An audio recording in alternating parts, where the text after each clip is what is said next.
been? Well, we're back. And as someone said, they didn't even change the locks on us, so it's good.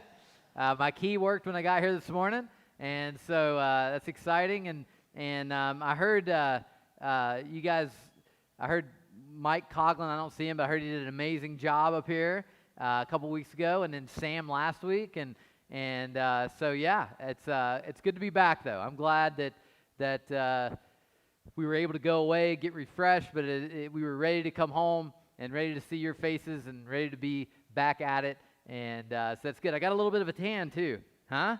Not bad. Looking rather islandy, if I would. This time last week, I was working on my tan at this exact moment. So I'm a little depressed about that, but that's all right. We'll keep going, and it'll be good. And it's good to see all of you. It's good to see you guys. Thank you so much for being here this morning. And we are starting a new sermon series today on the parables of Jesus, the stories that Jesus told. And I've been excited about this for a while. It is said of Jesus that he was a great storyteller. He told great stories and he asked great questions. And a lot of times he let us exist within those stories. He didn't give us a nice clean bow on the end of it. He didn't give us a perfectly neat answer. He had asked these beautiful questions that would cause us to think. And as we read his word, we see that. And it's going to be great. There's a couple of things that we're going to have to do as we go through these. And today's an introductory message. And then next week, we're going to start with the Good Samaritan. So we're starting with a bang next week, and it's going to be good. But there's a couple things that we have to do, and we have to understand about these parables. So Jesus, if you know, in the Synoptic Gospels, how many know what the Synoptic Gospels are? See how many smart people are here? It's not bad. 2 of you. Man. Could one of you tell me? Because I've been wondering all week. So the Synoptic Gospels are Matthew, Mark, and Luke. And they have a lot in common. They follow the same patterns. And then you have John, who's told kind of a whole different story. There are no parables in the book of John. There are no parables in the book of John. It is all Matthew, Mark, and Luke in the Synoptic Gospels. And it was a very common method used back when Jesus was on the earth to teach. It was to tell a story, to take a cultural situation, make up a story about it that was culturally relevant to the particular question or the particular circumstance they found themselves in, and to tell this story that invited them into the thought process of what was happening. This was a very common method of theology back then.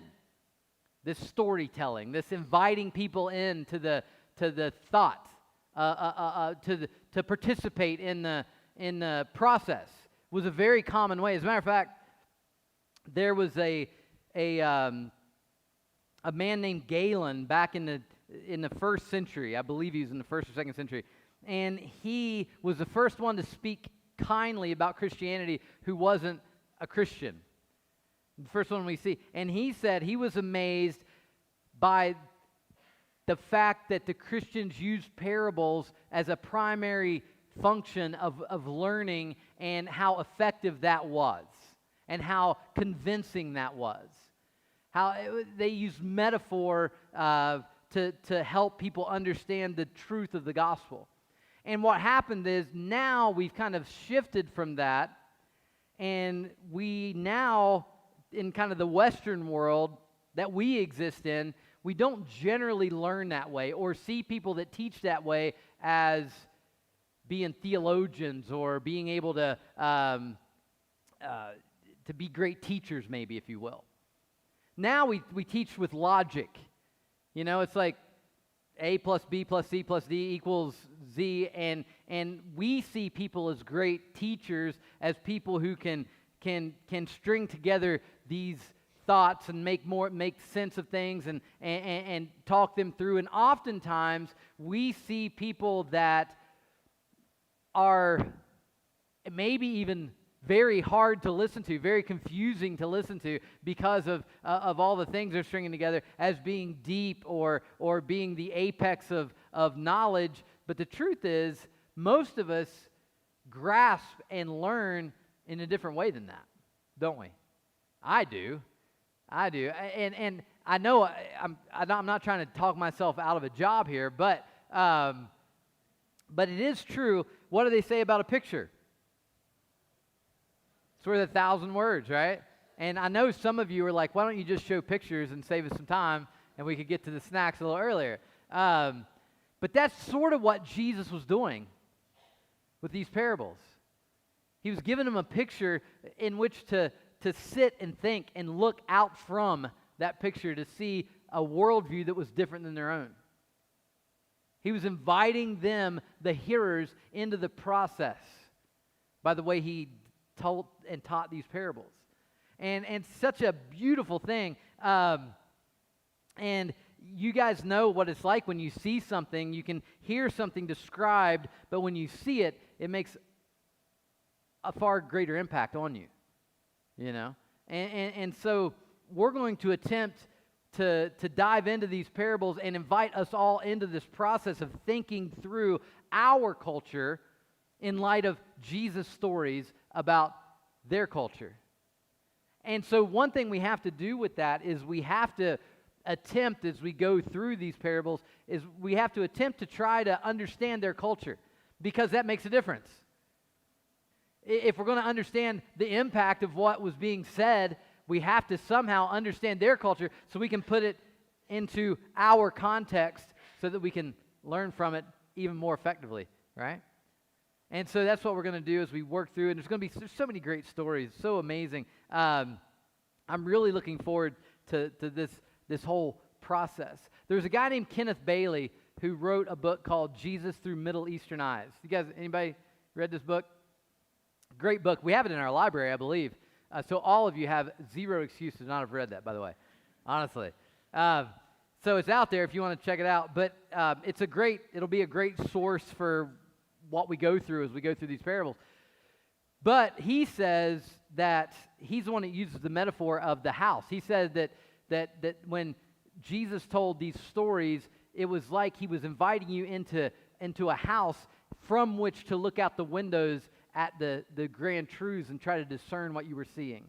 It was a place to stay, not a place to get you somewhere else, in other words.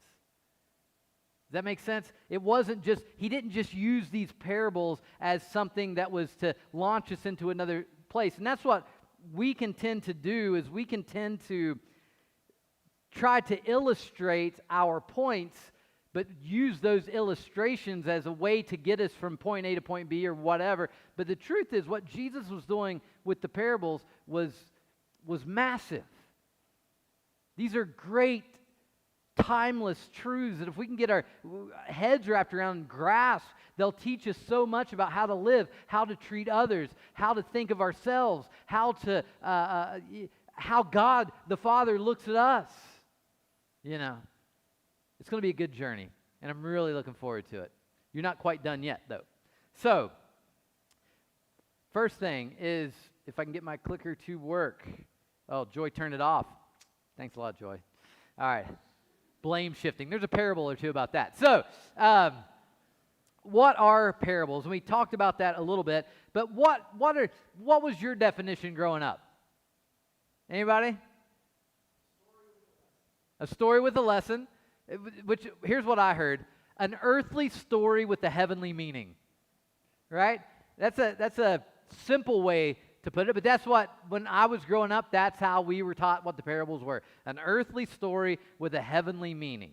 And that's probably an oversimplification. But it is, I believe, a story that is taught that wasn't just in Jesus' time. I mean, it's a tool we can all use, but it's a story that is culturally relevant to where we are, so our earthly context, and it has a greater meaning that leads us into a deeper understanding of the nature of who God is and who we are in Him, right?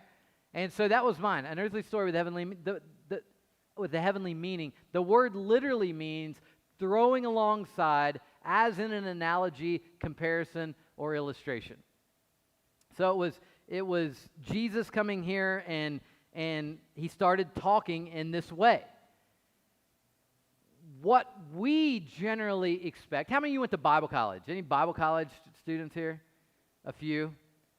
How many of you went to seminary? Took it a step further. Seminary. Are you all embarrassed of this? There's like 3 of you. All right. Yeah. We got a scholar over here, a couple back here. And was this type of learning ever employed for you?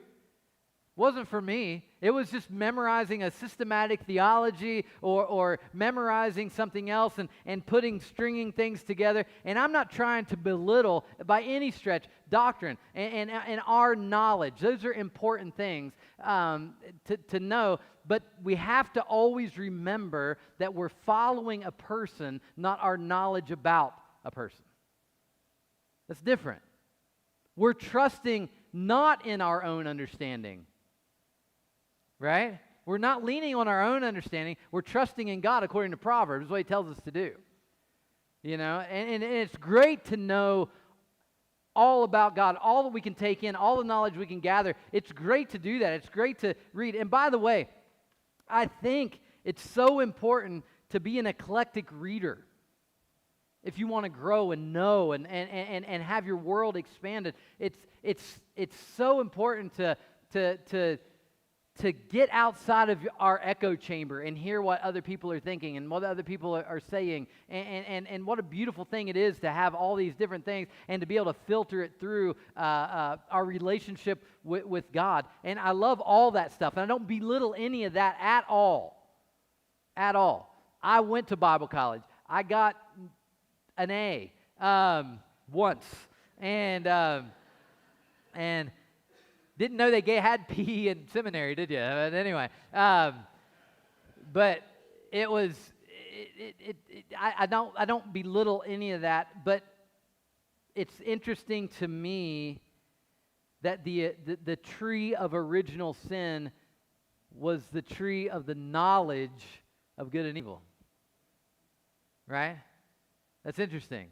That even though that is the original thing that was the original sin, it's still sometimes we place maybe too high a value on what we know instead of who we follow. And I think that can be an issue as we look at this. Because, here's the next question, why parables? Why parables? Have you ever thought that? Why did Jesus not just line it out for us? They're always about somebody else. Duh. Yeah, it's not for me. And so why do we not see in the Bible Jesus just lining out if he wanted us to know the exact system, why didn't he just line it out for us? Clearly. You know what I mean? Anybody else ever thought that? Like, this is more confusing than it should be. You know? If God wrote us a book, why didn't he make it super easy? How can all of us in here read the book of Revelation, for instance? And every single one of us come up with a different thing for it. You know what I mean? Most of us would read that and be like, yeah, you're wrong. You're wrong. You know, you're wrong. And then you look at it and you're like, okay, I'm probably wrong too. You know, it's so, what is it? How, all that stuff, why is it not laid out? Well, because maybe this isn't a story of trying to get to know something. It's a story of trying to get to know someone. Right? That's different. That's different. And I think more beautiful, and I believe that we'll see why here in a second. And I think it's interesting because if you look in Matthew chapter 13, 10 through 17, look what the disciples asked. What'd they say? Why do you speak to the people in parables? They asked the same question. Why do you speak to the people in parables? And this is an interesting answer. And it can be a scary answer. It can be a scary answer. He says this. He replied, because the knowledge of the secrets of the kingdom of heaven has been given to you, but not to them. So these secrets have been, and by the way, who were the disciples? They didn't go to seminary. Promise you that. They were fishermen. They were tax collectors. There was a zealot in the mix. There was all kinds of just normal people. And yet they were the ones that the secrets of the kingdom were given to, not to them. Now who's them? I don't want to be them in this story. Right? I don't want to be the them in this story. So who is the them? Stop getting ahead of me. All right, so. All right, Dennis, come on up. Share with class. No, that's right. You're right. Because here's the thing. Whoever has been given more, whoever has will be given more, and they will have an abundance. Whoever does not have, even what they have will be taken from them. Okay, so you get that? Kingdom secrets been given to you, not to them. Whoever has will be given more. Whoever doesn't, it's going to be, even what they have is going to be taken away. Stripped away. Okay? This is why I speak to them in parables. So I speak to them in parables. Though seeing, they do not see. Though hearing, they do not hear or understand. In them is fulfilled the prophecy of Isaiah. You will be ever hearing, but never understanding. You will be ever seeing, but never perceiving. For this people's heart has become callous. They hardly hear with their ears, and they have closed their eyes. Otherwise, they might see with their eyes, hear with their ears, understand with their hearts, and turn, and I would heal them. But blessed are your eyes because they see, and your ears because they hear. Now, what in the world is he talking about here? What in the world is he talking about? Did you know that in Jesus' time, there were religious people that knew everything there was to know about the Scriptures? What we would call the Old Testament, the law and the prophets. Pharisees and Sadducees, they had different views. One would be considered, in our terminology, the Pharisees would be considered theologically conservative, and the Sadducees would be considered theologically liberal in our circle, to put it in our context. The Pharisees, and by the way, they didn't like each other. The only thing that brought them together was their hatred of Jesus. It's always interesting to me that the bedfellows that the hatred of Jesus will bring together. You know? These guys did not like each other until they realized how much they hated a common enemy. Then they worked together really well. But they were the Pharisees and the Sadducees. The Pharisees believed in miracles. They believed in the resurrection. The Sadducees didn't. They didn't believe in miracles. They didn't believe in the resurrection. So that was sort of the big difference there. But there was these group of people, and they knew, they were taught, they went to seminary, they went to Bible college back in the day. They sat at the feet of Gamaliel, as Paul did, one of the great teachers. Nicodemus was one of them. They were called the Pharisees and the Sadducees, and they knew so much about God, how God was going to act, what he was going to do, who he was going to be, where he was going to be born. You remember when Herod, and when the wise men came through, the Magi came through and said, there's a baby that's been born that we believe is Messiah. We want to find him. And Herod said, yeah, me too. Yeah, I want to find him too. And then he went to his religious leaders and said, where is he supposed to be born at? And they said, Bethlehem. And to be honest with you, I have no idea how they came up with that. I've read the Old Testament several times, and I don't see where they say, they would take some obscure passage that I would never relate to that, and somehow they figured out that he was going to be born in Bethlehem. And he was. He was. And Herod went, remember, and he had everybody 2 years old, all the boys 2 years old or younger, slaughtered. Right? because they knew what they were talking about. They knew God. They knew all the deets. They knew all the stuff. They knew what was happening. They knew God so well that they could not see God standing right in front of them. You hear what I said? They knew God so well that they couldn't see Him when He was standing right in front of them. Literally. Jesus was literally standing in front of them talking, and they knew God so well, they couldn't see Him. What we have to guard against, what I have to guard against, is getting to the place where I know God so well that I miss what God is doing right in front of me.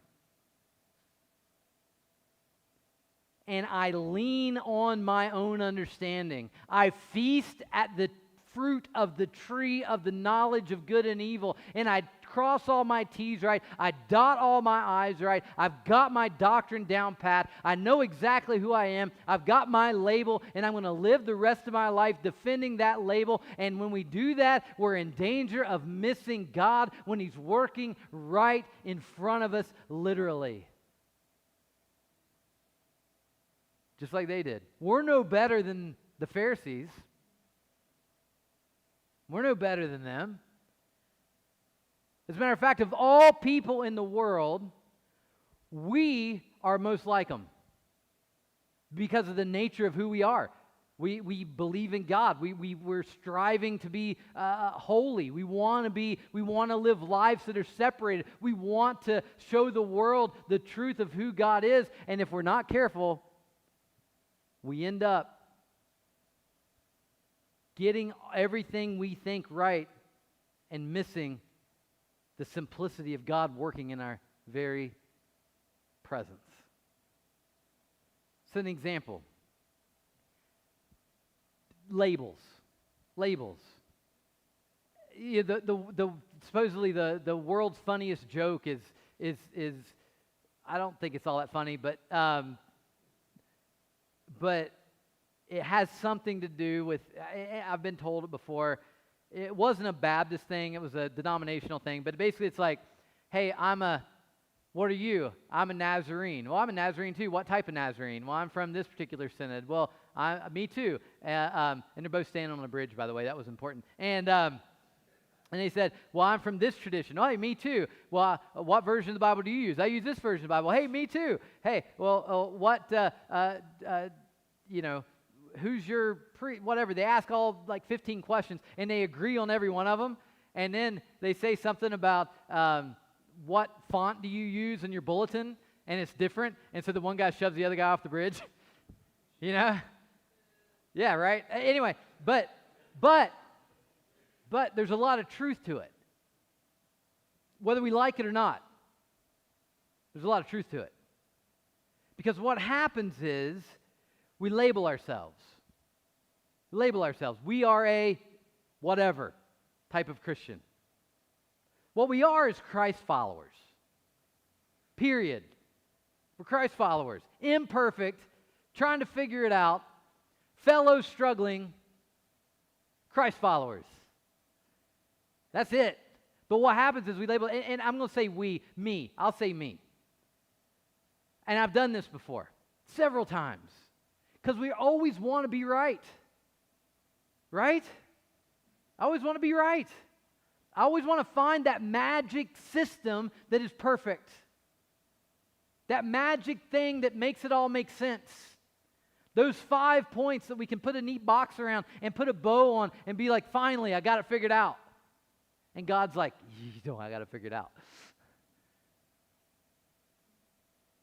So we want that, and what happens if we're not careful, what happens to me if I'm not careful, is I label myself this thing that's not a label that we find in Scripture. It's not a label Jesus ever told us about, but I label myself a certain thing, a certain type of Christian, and for the rest of my life, I end up being a defender of that label that I placed on myself, and I make sure I've got that down pat, and anybody who has a different label placed on them, we aren't the same. You know what I mean? And if we're not careful, we end up having this sense of pride and this sense of superiority about, hey, I've got it down pat and you don't, because we're different. And the truth is, we're all striving to follow Jesus. And some of those expressions are going to be different. Some of those expressions. So I say all that to say this, and you don't have to agree with that, even though it's right. But that's my label, correct. And but here's the thing. I think the point is, and I say all that to say this.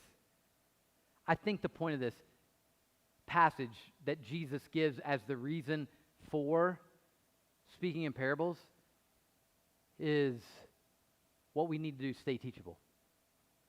Stay teachable. It's simple. Stay teachable. You know, and I think that's what happened to the Pharisees. And I think that's what's happened to me a few times. Is I had it down pat, and God had to come and knock down my house of cards to show me I didn't. You know what I mean? And to help me see more of Him, and to follow the person of Jesus, not my knowledge of the person. And I know that sounds subtle, but I don't think it is. I think it's a big difference, and I think that was the difference between the Pharisees, who knew everything about God, yet couldn't see Him. And He said, they're ever seeing, but they can't see. They're ever hearing, but they can't hear or understand. And He says, blessed are your eyes because they see, and your ears because they hear. Lord, help us to have ears that hear and eyes that see. Help us stay teachable. Stay teachable. I think as we go through these parables, that's the main thing, is to stay teachable. We can all learn more about who Jesus is, what He's doing, who we are in Him, how we're to treat others, and all of those. I need to stay teachable. I must stay teachable because I don't have it down.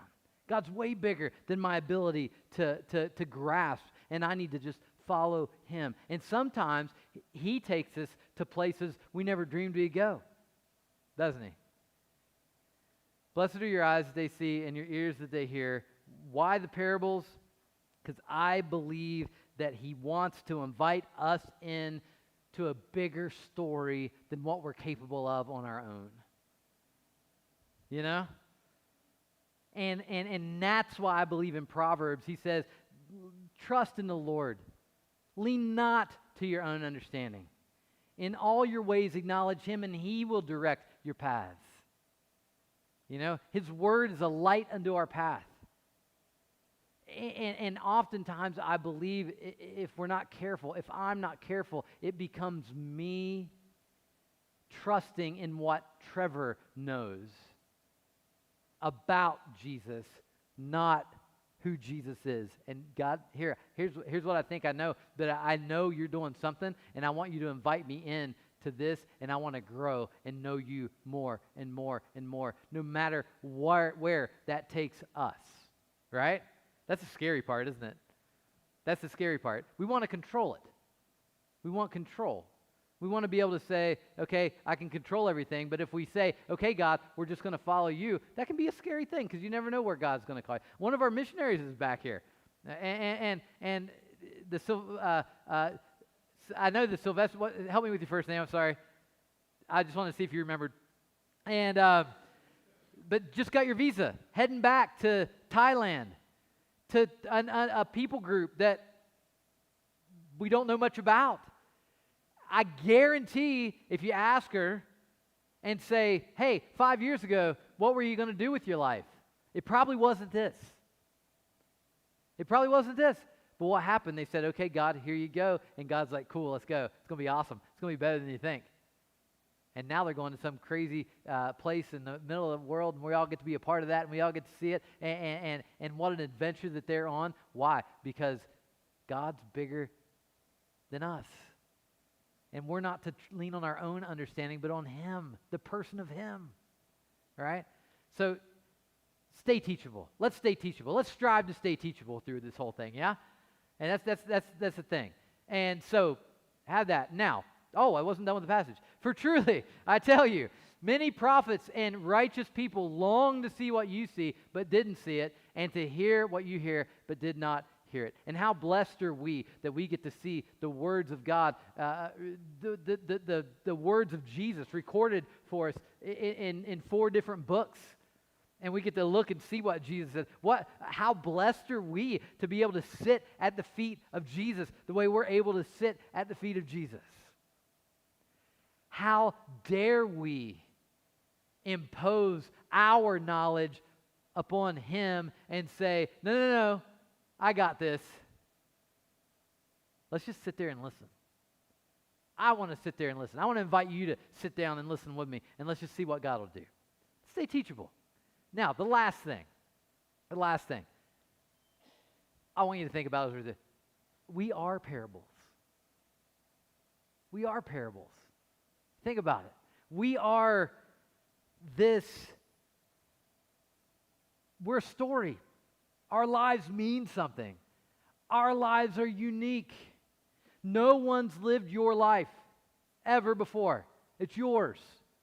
Your stories, your uniqueness, your background, the way I love thinking about my story. It's so weird. It's so strange. Like yesterday, did anybody see the Mountaineers yesterday? That was brutal.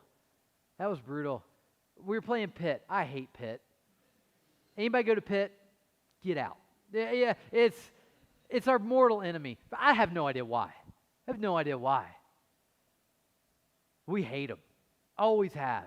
There's a saying that I'm not going to repeat here that is very dear to my soul.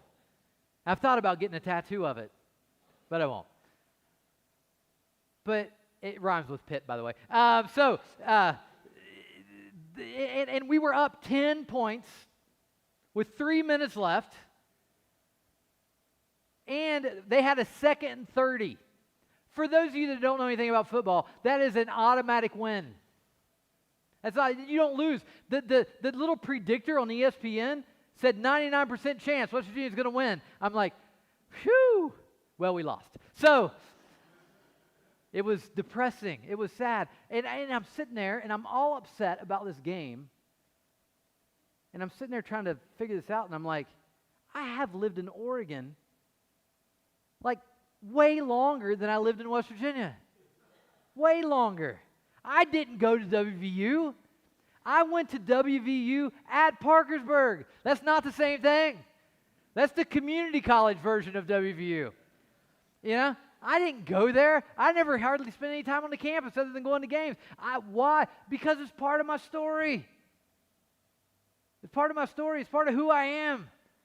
I grew up in West Virginia. That's part of it. You guys have heard my story. It's unique. It's different. But your story is just as beautiful. And the beautiful thing is when Christ comes into our story, our life, we have the opportunity. In our cultural context, no one relates to our culture better than those of us who are living in our culture. Every single one of us has a beautiful and blessed opportunity to invite our neighbors, our family, our friends, each other into our story so they can find rest and see Jesus more fully by how we act, how we are honest, how we apologize, how we own our stuff, how we act. Everything that we do is an opportunity to show Jesus in our story, to show truth in our story, to show meaning in our story, to invite our friends and our family and our neighbors in to the story of Jesus Christ. What an opportunity. As we think through these parables, understand that Jesus told these parables, and these parables are super cool and amazingly important and super revealing, and we need to dive in, and we're looking forward to diving in, but the story's not over. And the beautiful thing is we're a part of that story. And if we allow Him and say, hey, here, God, my life went sideways this year. This was a rough one, or this was a great one, or whatever it happens to be. God, help somebody to see you through my story, through this parable that you're writing in my life. Help it to be a light that shines the glorious truth of the good news to everybody that's around me. Amen. I heard a story today actually, where somebody had an opportunity to confront somebody that had done them dirty. Done them dirty. I don't like being done dirty. I don't like it. I get mad at it. I want vengeance. You know, I reread that verse to see if maybe in the Greek somewhere it says, vengeance is a little bit yours. Mostly mine, but a little bit yours. Just a little bit. You can have one obscene gesture and 2 cuss words, but that's it. Can't hit, can't punch. But it's not there. But when this person had the opportunity to confront, they didn't confront with vengeance. They confronted with kindness and grace. And you know what that does? That invited that person in to the story of Jesus. Because when they did that, it was like, in my culture, I know the normal reaction to this scenario, and that wasn't it. That was different. That's weird. That's strange. I wonder why. And they sit and they think about that, and they see that, and we have an opportunity to use our culture, our place, our circumstances to showcase the beautiful good news that's been given to us. What an opportunity, right? So as we dive into these parables, let's stay teachable, guys. And again, don't misunderstand me. I'm not belittling doctrine. I'm not saying, oh, we shouldn't learn, we shouldn't have a stand, we shouldn't be I'm not saying that at all. We have all those things. We sign all those things. I'm just saying, let's not trust in our knowledge of those things. Let's trust in Jesus, right? We have all those things. That's great. But let's not get so caught into what we know that we miss what Jesus is doing. You know? I don't want to miss Jesus right in front of me because I think I know everything already. We got to stay teachable. And the next thing, understand we're a part of all this. We're a part of all this. Let's dive in and let's see what God does. Amen? God, thank you for this day. Thank you for your word. Thank you for your truth. Thank you for the brains that you give us. Thank you for just the ability to reason and to think and to be able to talk and to be able to converse and to be able to grow and to be able to learn. What a beautiful thing life is. What a beautiful time to be alive. God, in all the chaos, all the mess, all the craziness of this political season, who knows what's going to happen? But man, what an amazing opportunity we could seize for the good news of Jesus Christ. Help us, God, to go out there on the offensive, God, not on the defensive, God. The gates of hell can't prevail against this good news. This is world changing. So help us, God. Fill us with you and go change the world and let us be a little part of it. And we can't wait to see what you do. And God, just help us as we dive into these parables. Teach us, God. Help us to learn. Help us to see our part in the greater story, and just help us to go out there and live out loud for the good news of Jesus Christ, shouting it from the mountaintops with our words, with our actions, and with who we are in you. And we'll give you the praise. In Jesus' name, amen.